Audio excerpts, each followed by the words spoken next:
지난 시간에 저희들이 그 12처에 대한 이야기를 했었죠. 이 세상에는 이 세계를 설명하는 여러 가지 이론들이 있습니다. 이 세계는 뭐 신이 만들었다는 이론도 있고, 또 뭐 물질로 되어 있다는 이론도 있고, 뭐 별의별 여러 가지 사상들이 많이 있지 않습니까?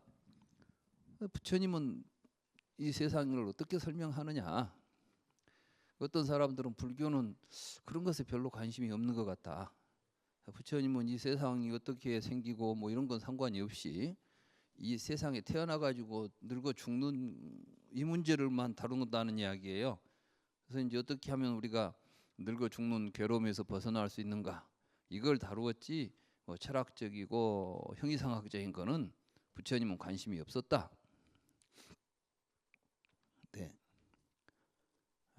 제가 공부를 해보니까 실제로 우리가 이제 생로병사의 문제가 그렇게 부처님께서 지금 문제 삼고 있는 생로병사의 문제는 그냥 단순히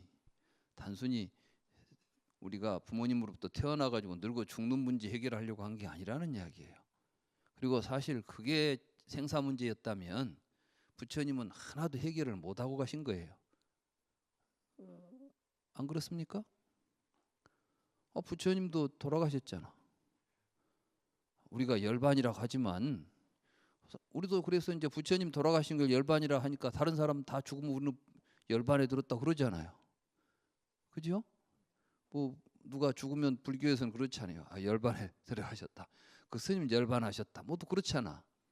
그 열반이라는 말하고 세속에서 말하는 죽음이라는 말하고 차이가 있어요, 없어요? 솔직히 없잖아. 그런데 부처님은 생사 문제를 해결했다고 한다면 정말 부처님께서 해결했다고 하는 생사가 무슨 생사인지를 알아야 될 거 아니에요. 근데 우리는 막연하게 그냥 부처님은 생사 문제를 해결했다. 생사 문제만 관심이 있었다. 사실은 우리들의 삶의 문제는 세상이 어떻게 되어 있는 줄 알아야만 또 이 세상을 어떻게 바라보느냐에 따라서 우리들의 삶의 내용이 결정된다는 거예요.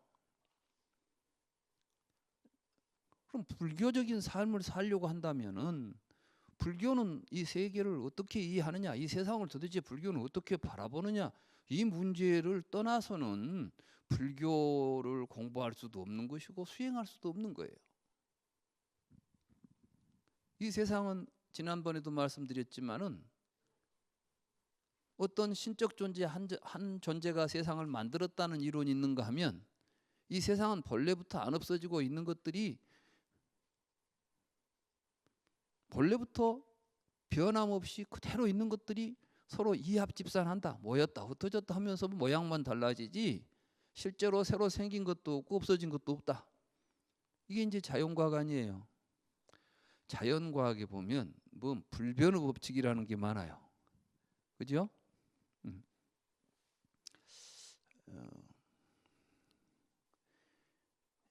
처음에 이제 이 원자폭탄이 나오기 전에 과학에서는 질량불변의 법칙이다 그랬어요. 질량불변의 법칙이라는 것은 무엇이냐면 이 세상에 있는 원자의 수는 정해져 있다는 거예요. 원자는 새로 만들어지지도 않고 없어지지도 않겠죠. 더 쪼개지지도 않으니까. 그러면 새로 만들어지지도 않고 없어지지도 않는 원자는 태고적부터 지금까지 수가 달라졌겠어요? 그대로 있겠어요? 그대로 있죠. 원자 하나가 가지고 있는 무게는 변하겠어요? 안 변하겠어요? 안 변해요. 그러니까 태고적부터 지금까지 이 우주를 어떤 누가 와서 저울로 단다고 한다면 이 질량, 양적으로 측량을 한다고 한다면은 그 양에 있어서 변화가 오겠습니까? 안 오겠습니까? 안 오죠. 그러한 전제 아래서 세계를 바라보는 거예요, 이제.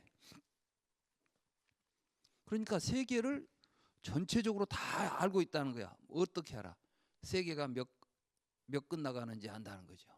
세계는 몇 가지로 되어 있는지도 안다는 것이죠. 이것들이 모이면 어떤 현상이 벌어진다는 것도 안다는 것이죠. 그럼 더 이상 알 게 있어요, 없어요? 다 알았어. 그럼 불교는 뭐냐 하는 거야, 불교. 부처님은 이 세상은 누가 만든 것도 아니고 무엇으로 된 것도 아니고 살아있는 생명들이 보니까 있는 것들이라는 거예요.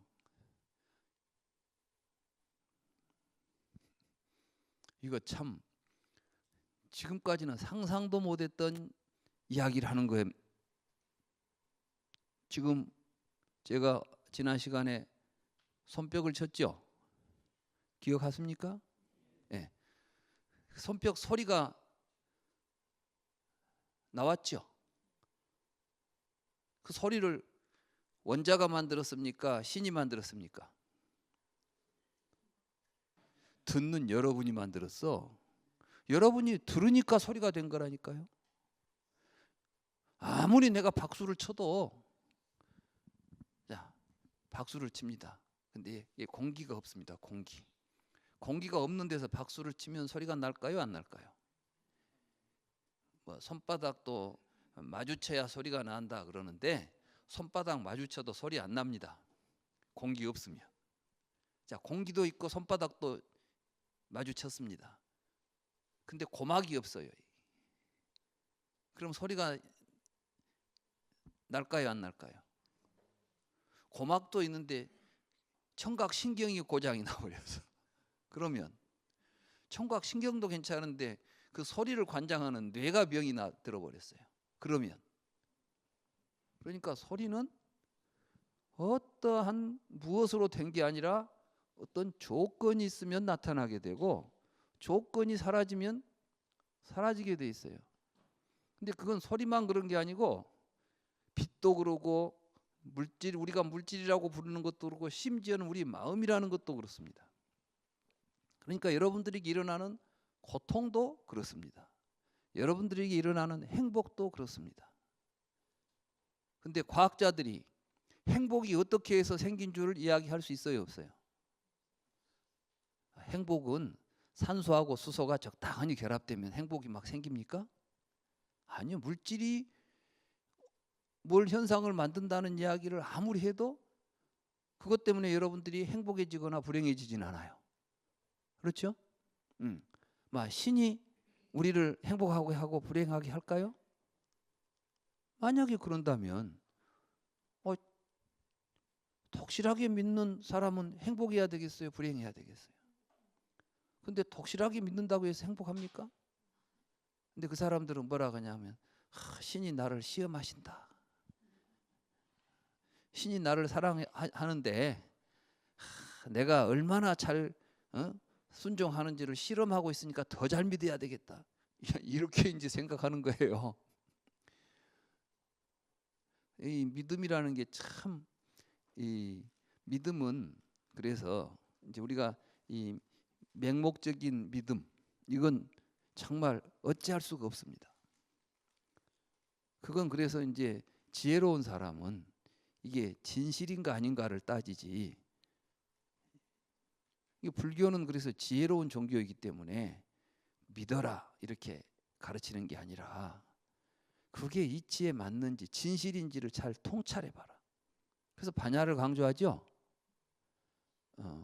부처님은 어리석은 것을 굉장히 이제 경계하시는 거예요. 어리석으면 안 된다는 거예요. 지혜로워야 된다. 아주 근본적으로 이제 불교는 지혜를 닦아야 된다. 그래서 우리가 절에를 다닐 때는 절에를 다니면은 뭐가 좋아져야 되겠어요? 지혜가 밝아져야 되겠죠. 그러니까 이제 앞으로 우리 불교가 잘 되려면 절에서 복 팔지 말고 지혜를 일궈내야 돼요. 이 절에를 오면은 지혜가 생기도록 이게 절에서 법회를 한다는 것은 이 지혜를 가꾸는 일을 하는 게 법회예요. 지금 우리가 이제 여기서 공부하죠. 이게 바로 지혜를 지금 일구는 작업을 하는 겁니다. 그래서 지금부터 잘 한번 생각해 보세요. 도대체 있다는 것이 무엇이 있는 것인가? 자, 눈 감아 보세요. 보이는 것이 있어요, 없어요? 없죠? 눈 떠 보세요. 보이는 것이 있어요, 없어요? 그러면 왜 있어요? 눈을 뜨니까 있지 않아요. 이제 그걸 또 다른 말로 말하면 보니까 있잖아요. 눈을 감으면 안 봤잖아요. 안 보니까 없잖아요. 있다 없다라는 말은 뭘 가지고 하는 거예요, 우리가? 밖에가 뭐가 있어서 있다 없다 하는 겁니까? 봐서 보이면 있다 하고 안 보이면 없다 하는 겁니까? 간단해요. 부처님 가르침이 그리 어려운 게 아니에요. 근데 왜 어렵냐? 지금까지 우리가 그런 생각을 안 하고 살아가지고 설마 이런 생각을 하는 거예요. 설마. 에이, 내가 눈 감았다고 없겠어? 있는 것을 나만 안 보고 있는 것이지. 이렇게 생각하죠?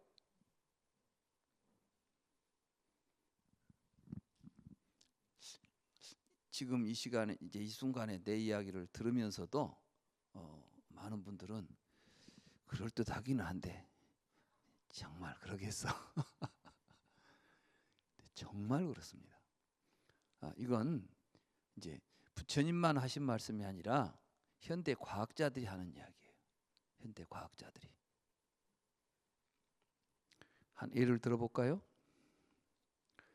저 K사라고 하는 별이 있답니다.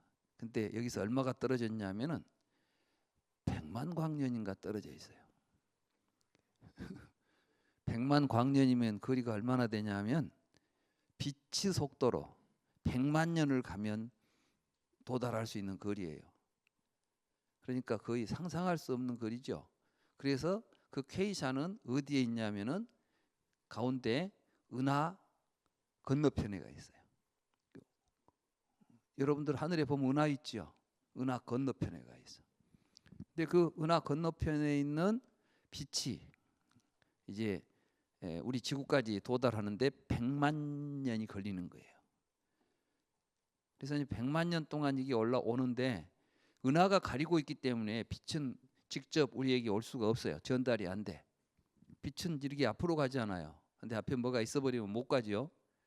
근데 이제 빛은 중력, 말하자면 그 어떤 그 중력이라는 힘이 있는 곳에서는 빛이 굴절을 한답니다.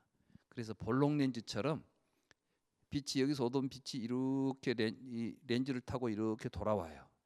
그래서 하나의 빛이 지구에서 보면 4개 내지 5개로 별이 보인대요. 이렇게. 그럼 여러분들이 모를 때는 별이 5개 있는 줄 알았죠? 5개를 봤으니까 동쪽에서 보이는 별, 서쪽에서 보이는 별, 여러분들이 볼 때는 얼마나 멀리 떨어져 있어요. 그 별이 5개 있다고 생각한 사람은 5개 있다고 항상 생각할 수 있어요. 근데 이제 그게 문제가 아니에요. 어떤 빛을 여러분들이 2가지로 관측할 수가 있어요. 현재 우리가 알고 있는 바에 의하면 하나는 파동으로 볼 수가 있고 하나는 입자로 볼 수가 있습니다. 이게 파동과 입자라는 건 뭐냐면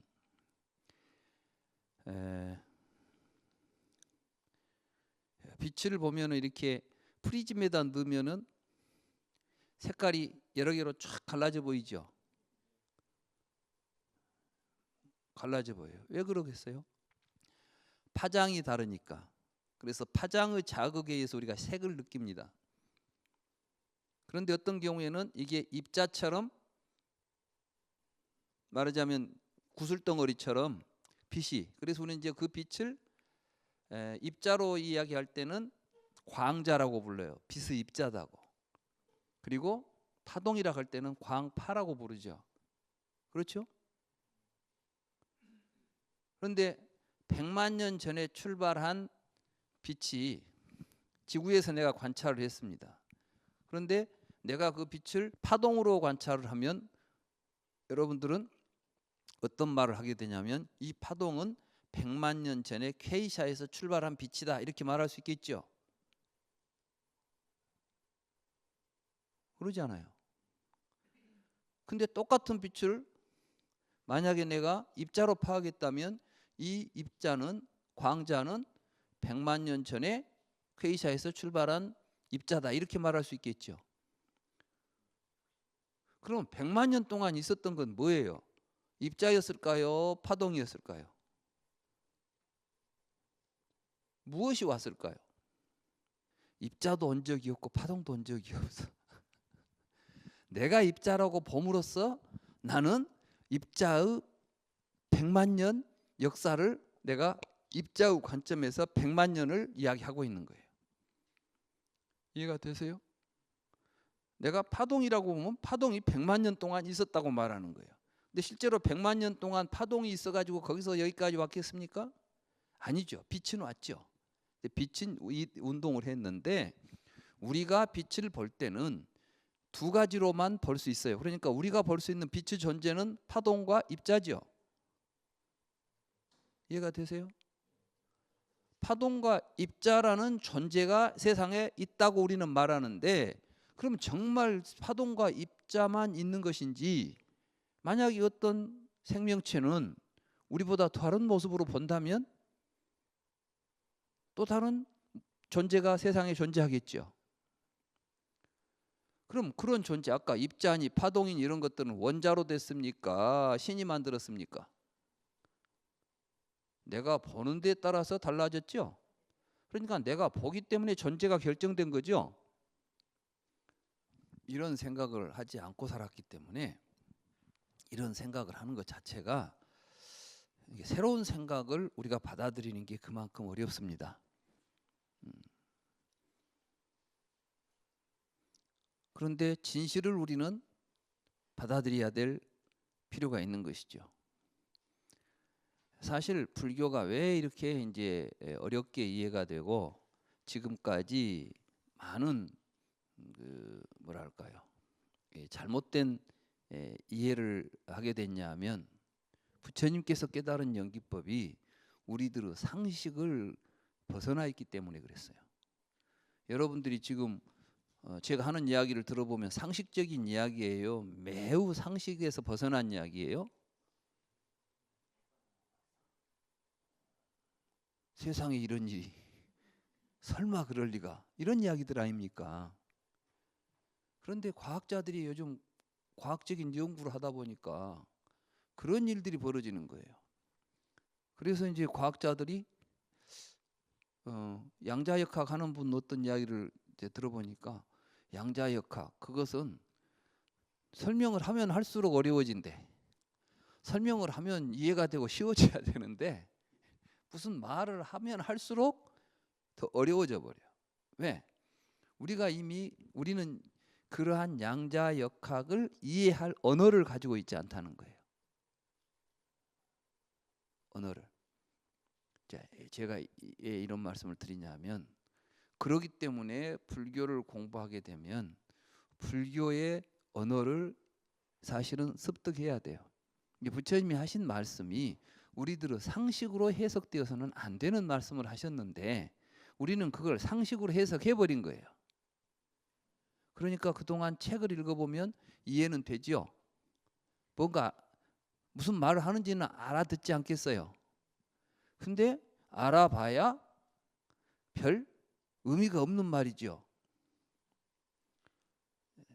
그건 또 무슨 의미냐면 여러분들이 알아듣고 있는 말은 이미 여러분들이 알고 있는 이야기인 거예요. 새로운 이야기가 아니죠. 이미 알고 있는 이야기를 또 배울 필요가 있어요, 없어요?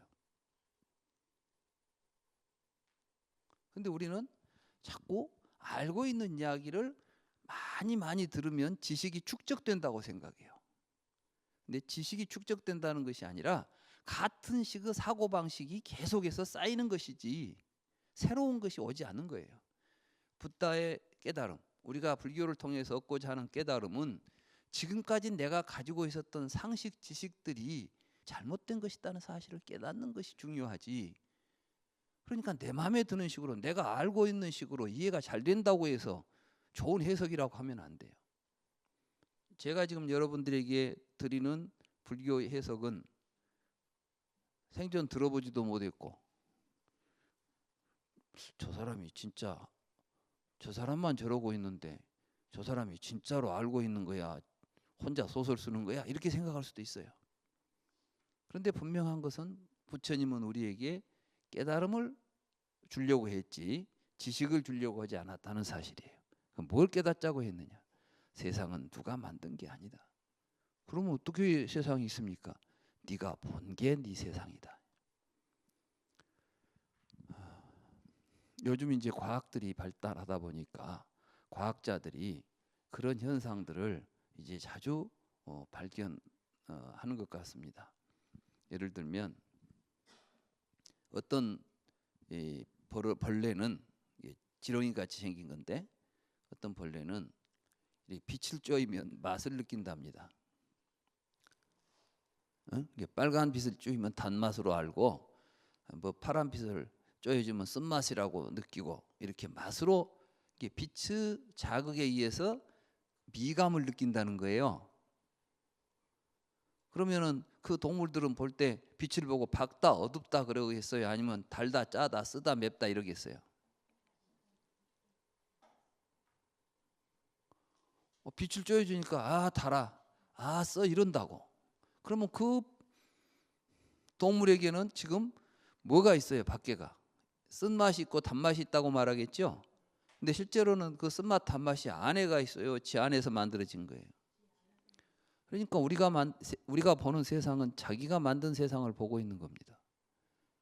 그럼 이런 걸 알면 뭐가 또 다릅니까? 아까 신이 세상을 만들었다는 거 하고, 이 물질이 세상을 만들었다는 거 하고, 우리가 보고 우리의 마음에 형성된 것이 세상이다. 그러니까 이제 이걸 다른 말로 하면, 불교적으로 말하면 일체유심조인데, 일체유심조라는 말하고 이걸 믿고 사는 사람들하고는 어떤 삶의 차이가 있습니까? 이렇게 이제 우리가 물어볼 수 있겠죠? 사실 우리는 그게 더 중요한 거예요. 그래, 불교 믿고 살면 뭐가 다른데? 근데 사람들은 되게 뭐 교회를 가든 절에를 가든 다 먹고 사는 거 똑같다고 생각해요. 다만 교회를 가야 돈이 더 잘 벌릴까, 절에를 가야 돈이 더 잘 벌릴까, 이런 생각을 한다고. 그게 아니에요. 자, 그럼 이제 세상을 신이 만들었다고 생각하면 신에게 가서 복을 빌어야 되겠죠. 여러분들은 어떤 세상에 살고 싶어요? 평화롭고 행복한 세상에 살고 싶죠. 평화롭고 행복한 세상을 주관하는 게 누구예요? 기독교에서는 신이잖아요. 이 세상을 움직이고 있는 것은 물질이라고 보는 건 과학이죠. 근데 불교는 뭐라고 그랬어요? 마음이라고 그랬잖아요. 보고 있는 놈이라고 그랬잖아요. 보기 때문에 나타난다고 그랬잖아요.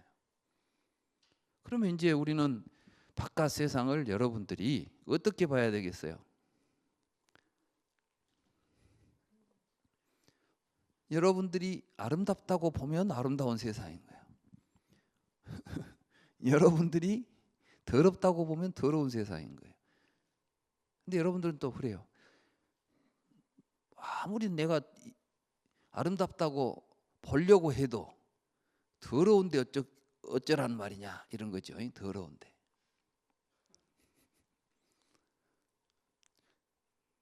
그건 뭐냐면 바깥에 있는 것을 더러운 것이 있다는 생각을 못 벗어나니까 그런 거예요. 부처님이 그 유마경에 보면 그런 말씀이 있습니다. 부처님 제자가 부처님에게 물었어요. 왜 서가모니 부처님이 깨달아서 성취하신 이 불국토, 이제 불교 입장에서 보면 우리가 살고 있는 이 세상은 서가모니 부처님이 출현하셨죠. 부처님이 출현했다는 것은 어떤 한 사람이 깨달았다는 의미로 대승불교에서는 해석하지 않아요. 부처님이 세상에 출현했다는 것은 그 세상이 불국토가 되었다는 것을 의미합니다. 그러면 우리가 살고 있는 이 사바세계에 서가모니 부처님이 출현했다면 이 사바세계는 어떤 세계죠? 불국토예요. 이게 이제 유마경에서 이야기하는 유마경의 주제예요. 그래서 유마경의 처음 이제 출발이 불국품이라고 하는 품에서 출발합니다. 유마경 보신 분들은 아시겠지만, 그래서 이제 거기 보면은 불국토가 뭐냐, 뭐가 불국이냐, 이제 우리가 살고 있는 이 세계는 지금 어떤 모습이냐, 이걸 이야기하는 데서 출발하는 거죠. 그때 한 제자가 지금 자기가 보니까 이 세상에는, 여러분들이 보기에 이 세상은 불국토 같이 보여요? 더러운 세상처럼 보여요? 불국 정토로 보입니까? 여러 가지 사막도로 보입니까? 막 도둑놈도 많고, 날마다 어디 가면 막 지금도 막 싸우고 있고 복잡하죠? 또 우리나라는 특히 또 막 자살률도 높지, 뭐 복잡해. 그러니까 아무리 생각해도 이 불국토가 아닌데 이 불국토라 하니까 이제 제자가 이제 부처님한테, 부처님은 도대체 보살행을 행할 때 얼마나 짜잔하게 했으면, 말하자면 이제 이렇게 불국토가 만들어진다는 것을 대승불교에서는 보살로 수행을 하면서 좋은 공덕을 많이 쌓으면 이제 그 공덕에 의해서 좋은 세상을 만들게 되고, 그 좋은 세상에 와서 부처님이 돼가지고 그 중생들을 제도한다. 이게 이제 대승불교에서 말하는 성불의 의미예요. 성불. 그러니까 성불이 뭐 한 소식 했다 해서 성불이라 하는 건 지극히 사실은 비대승적인 생각이에요. 이게 지금 우리 주변에서 뭐 견성 성불한다 그래가지고 참선하다가 턱 한 소식 하면 성불한다 하는데, 이제 그 성불은 사실은 대승불교의 역사에서 본다면 그건 언제 어느 시대에도 생각지도 않았던, 말하자면 대승적인 생각이 아닌 거예요. 대승적인 생각은 뭐냐면 보살로서 성불의 원을 세우는데, 성불의 원이 뭐냐면 일체 중생을 제도하겠다는 성불 원을 세워가지고 그 중생을 제도하는 과정 속에서 불국토를 성취하고 붓다가 되는 겁니다. 무슨 이야기인지 아시겠죠? 그러니까 사실 우리는 이미 부처님에 의해서 다 제도가 끝난 사람들이야. 근데 몰라, 지금. 그 사실을 모르고 있는 거예요, 우리가. 그러니까 부처님이 자꾸 이제 그 대승경전에 보면은 네 안에가 이미 다 있지 않냐, 이런 이야기를 하죠. 이제 그런 류의 대승 사상이 이제 전개되는 것인데, 아무튼 그때 이제 부처님에게, 부처님은 얼마나 보살 수행을 할 때 이 제대로 수행을 안 했으면 지금 우리가 살고 있는 이 사바 세계가 이렇게 복잡하고 참 힘듭니까? 이렇게 이제 항의를 했어요. 그러니까 부처님께서 발가락으로 땅바닥을 지그시 누르니까 갑자기 세상이 변해버렸어요. 그래가지고 보니까 막 온갖 보배가 가득 차고 아름답고, 막 사방에서 아름다운 음악 소리가 흘러나오고, 그걸 보고 이제 사람들이 전부 깜짝 놀랐죠. 이게 무슨 변개냐. 부처님께서 내가 장엄한 불국토다, 이게 지금 내가 장엄한 불국토의 모습인데 나는 이렇게 멋지게 해놨는데 너희들이 못 본다는 거예요. 그래서 다시 발가락을 들어 올리니까 평상시로 돌아왔어요. 그때 부처님께서 하신 말씀이, 저 지금 해가 저렇게 밝게 빛나고 있는데 세상이 어둡다고 한다면 그건 해가 잘못된 것이냐, 장님이 잘못된 것이냐? 누가 잘못됐어요? 우리가 장님이 잘못된 거죠? 네, 그렇습니다. 지금 부처님께서는 우리가 이 세상을 잘 보면, 그리고 이 세상은 내가 본 것이라고 하는 사실을 알고 보면 이 세상은 그야말로 참 환희롭게 장엄된 세계예요.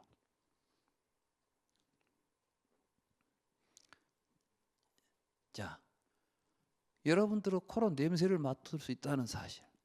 그러니까 이 세상에 얼마나 많은 냄새들이 있습니까? 근데 여러분들은 좋아하는 냄새만 쫓아다니다 보니까 정말 좋은 것들은 다 놓치고 사는 거예요. 이 세상에서 가장 큰 기적, 가장 신비롭고 참 불가사의한 게 뭐냐? 여러분이 지금 숨쉬고 있다는 사실이에요. 근데 여러분들은 그 숨쉬고 지금 이렇게 보고 살고 있다는 사실에 대해서 감사하게 생각하고 참으로 좋은 세상이다 이렇게 보고 있습니까? 불만에 가득 차 있습니까?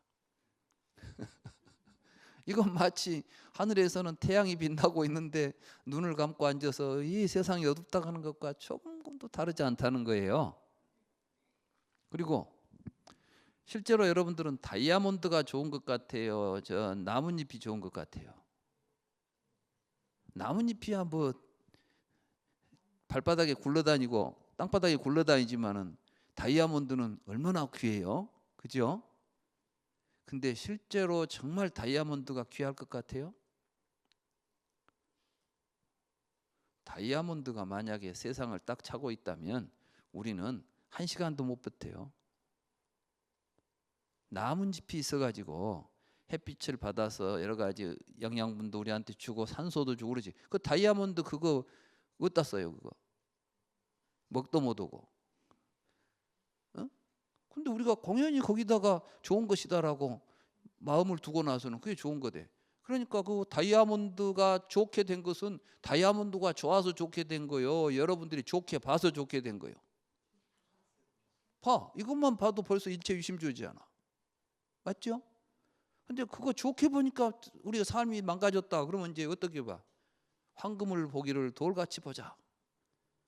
돌같이 보면 돌같이 보는 거예요. 다이아몬드 돌덩어리예요 이거. 맞죠? 그 세계에서 제일로 큰 다이아몬드는 꼬맹이들이 가지고 놀던 돌치기 하는 돌이래요. 꼬맹이들은 돌치기하고 놀았어. 근데 다이아몬드를 알아보는 사람이 보고는 그거 장난감 몇 개 주고 바꿔치기 했대. 뭐 몰라요. 내가 이제 들은 워낙 그런 이야기는 또 거짓말도 많으니까 내가 들은 이야기로는 그런 이야기가 있어요. 뭐 그 이제 참이든 거짓이든 간에 그 안에는 진실이 있어요. 이게 뭐냐면은 그 물건의 어떤 가치나 존재의 의미나 또 존재 자체까지도 결정하는 것은 나예요. 그러니까 세상의 주인이 나예요. 그러니까 불교적으로 이해하고 산다는 것은 뭐예요? 이제 세상의 주인이 나니까 내 세상은 누가 만들어야 되겠어요? 누가 책임져야 되겠어요? 그래요. 그러니까 불교를 공부한 사람들은 이제는 막 누구한테 빌고 쫓아다니는 게 아니라 내가 사는 세상, 내가 좋은 세상 만들어야 되겠다. 또 이 세상이 잘못됐다면 누구 탓하는 게 아니라 내가 잘못해가지고 내가 게을러서 세상이 이렇게 돼 있다. 그러니 훨씬 더 적극적으로 사회에도 참여해야 되고 좋은 세상 만들기 위해서 노력해야 되고 이게 이제 불자들의 힘이에요. 사실은 불교가 어떤 종교적인 뭡니까 정치적인 세력에 힘입지 않고 세계화된 종교는 불교밖에 없습니다. 이슬람도 정치하고 같이 오죠. 기독교는 특히 카톨릭은 특히 로마 제국하고 로마 제국에 의해서 세계화되는 종교예요 이게. 불교는 어떻게 됐어요? 이걸 깨달은 사람이 좋은 세상 만들겠다고 정말 수행자들이 그러니까 구법 스님들이 전법僧들이 중국으로 오고 사방으로 왔죠. 또 여기서 공부하던 사람들은 법을 구해서 또 갔죠. 불교는 불교적인 생각을 가지면 우리의 이 불교적인 생각을 가지고 가는 사람들은 철저한 주인의식과 더불어서 주체의식을 가지고 굉장히 열심히 적극적으로 살게 되어 있어요. 근데 불교를 잘못 이해하다 보니까 지금 불교를 하면 전부 산에 들어가서 그냥 수행이나 하자 뭐 이런 식으로 돼가지고 가장 지리멸렬하고 있잖아요. 이건 부처님의 진정한 가르침도 아니고 우리가 불교를 제대로 공부한 것도 아니다. 이렇게 이제 생각할 수가 있어요. 근데 다행히 우리 예전에 이제 큰 스님들은 다 그런 걸 알고 계셨더라니까요. 내가 이 불교 공부를 하면서 느낀 건 뭐냐 하면 야, 옛날에 그 도인 스님들 우리들이 이제 훌륭한 스님이라고 존경하는 스님들 있죠. 이런 스님들의 법문을 보고 그분들이 쓰신 글을 보니까 그래서 제가 하나 이제 그 개송 하나 그 공부하고 시간을 마칠까 합니다. 거기 보면 그 3조 승찬대사께서 쓰신 신신명이라는 글이 있어요. 들어보셨죠? 그 신신명에 보면 이런 이야기가 나옵니다. 지극한 도에 어려움이 있는 것이 아니다. 다만 분별하여 선택하는 일을 피해야 한다. 그러니까 우리가 이 세상을 이제 올바로 보고 깨닫는 게 지극한 도인데, 우리는 지금 전부 뭘 이거 여기다 두고 이건 좋은 거야, 나쁜 거야 이렇게 분별하고 선택을 하죠. 다이아몬드는 좋은 거야, 이걸 내가 차지해야 돼. 이런 식으로 이제 모든 걸 분별해요. 근데 사실은 이 세상의 모든 것은 다이아몬드보다 덜 귀한 것도 하나도 없어요. 알고 보면 이 세상의 모든 것들이 다 똑같이 귀한 것들이에요. 여러분들이 귀한 마음만 내면 다 귀한 거야. 근데 자꾸 내가 이건 귀한 거, 이거 아닌 귀한 거 이렇게 구별하니까 이제 괴로움이 생기는데, 다 귀하다고 생각하면 여러분들이 괴로울 일이 없잖아요. 그래서 이제 그 이야기를 하는 거야. 분별하여 선택하는 일을 피해야만 지극한 도를 성취할 수 있다. 그 짓 해가지고는 안 된다 그 말이에요. 그래서 미워하고 사랑하는 마음에서 벗어나기만 하면 대낮처럼 뚜렷하게 드러나는 것이 지극한 도다 그 말이에요. 그러니까 우리가 불교 공부를 해서 깨달음을 얻자고 하는데 이게 지극한 도죠. 깨달음을 얻자고 하니까 뭘 어렵게 깨달으려고 하냐. 이것저것 분별해가지고 막 이것이 좋다 저것이 좋다 이런 생각하지 말고, 또 뭐 좋아한 것은, 지가 좋은 것은 사랑하고 싫은 것은 미워하고 애증에서 벗어나라는 거예요. 그러면 그냥 호는 이 세상이다 그대로 다 여실직연히 눈앞에 드러날 것이다. 밖에 있는 인연을 쫓지도 말고 안에 있는 험한 것 속에 머물지도 말라. 우리는 전부 이제 안과 밖을 나눠요. 그래가지고 안에는 마음이 들어있고 밖에는 마음의 대상이 있다고 보지요. 여러분들은 이 마음을 가지고 밖에 있는 대상도 쫓아다니고 살잖아요. 여기서부터 이제 분별이에요 이게. 그래서 밖에 있는 인연을 쫓지 말라 이 말은 이제 안입이 설신이를 가지고 색성향 미촉 쫓아다니잖아 여러분들이. 근데 쫓지도 말고 안에 있는 험한 것에 속지도 말라. 여러분들은 보면 이제 안에는 보는 놈이 있다, 들으면 듣는 놈이 있다, 밖에는 또 보이는 것이 있다, 들리는 것이 있다, 이렇게 분별하고 살잖아요. 앞에 있는 보이는 것은 허망한 것, 밖에 있는 것은 이제 밖에 있는 인연이고, 안에서 그것을 보고 있는 놈이 있다고 하는 것은 허망한 놈이에요 이게. 그러니까 나라는 생각은 다 허망한 생각일 뿐이야. 그래서 사물과 하나 되어 평안한 마음을 지니면 밖의 인연과 안의 망상이 저절로 사라지리라. 보이는 대상은 보는 주관으로 말미암아 보이고 보는 주관은 보이는 대상으로 말미암아 보나니. 그러니까 눈은 색이 있으니까 보고 있지, 색 없으면 눈이 있겠어요 없겠어요? 보이는 것이 없으면 보는 놈이 없지, 맞죠?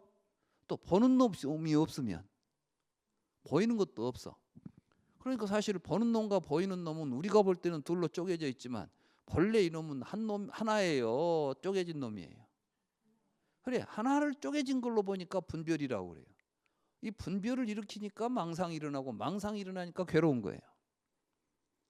그래서 보이는 것과 보는 자를 알고 싶다면 원래 이들은 하나이며 공임을 알라. 그러니까 불교에서 공이다 그 말은 무엇이냐면 분별이 없어, 하나라는 뜻이지 아무것도 없다는 뜻이 아니다 이 말씀이에요. 바로 이 세상은 이렇게 보는 놈과 보이는 놈이라고 하는 이 구조 속에서 벌어지고 있어요. 이게 12입처예요. 근데 12입처의 그 구조에서 나라는 생각을 가지고 보니까 입처라고 그래요. 나. 밖에 뭐가 보이는 놈이 있다는 생각, 보는 놈이 있다는 생각이 분열된 생각을 12입처라고 그러고, 이 12입처로부터 세상이 벌어진다는 이야기를 중생들의 세계가 벌어져요. 12입처에서. 이 12입처가 망상이라는 것을 알게 되면 깨달아서 이제 안과 밖의 분별이 사라져서 지극한 도를 이루어서 대낮처럼 뚜렷한 진열을 보고 진실을 보고 살아가는 열애의 삶이 나타난다. 이런 말씀이 이 신신명의 말씀이에요. 신신명의 말씀이 되게 어렵죠. 처음에 여러분들이 읽어보면 저게 무슨 이야기를 하고 있는가 하지만, 이렇게 이제 부처님의 12입처서를 가지고 보게 되면 참으로 통쾌하고 명쾌한 이제 진실의 말씀이다, 이렇게 이야기할 수가 있겠습니다. 이번 시간은 여기에서 강의를 마치고 또 다음 시간에 뵙도록 하겠습니다.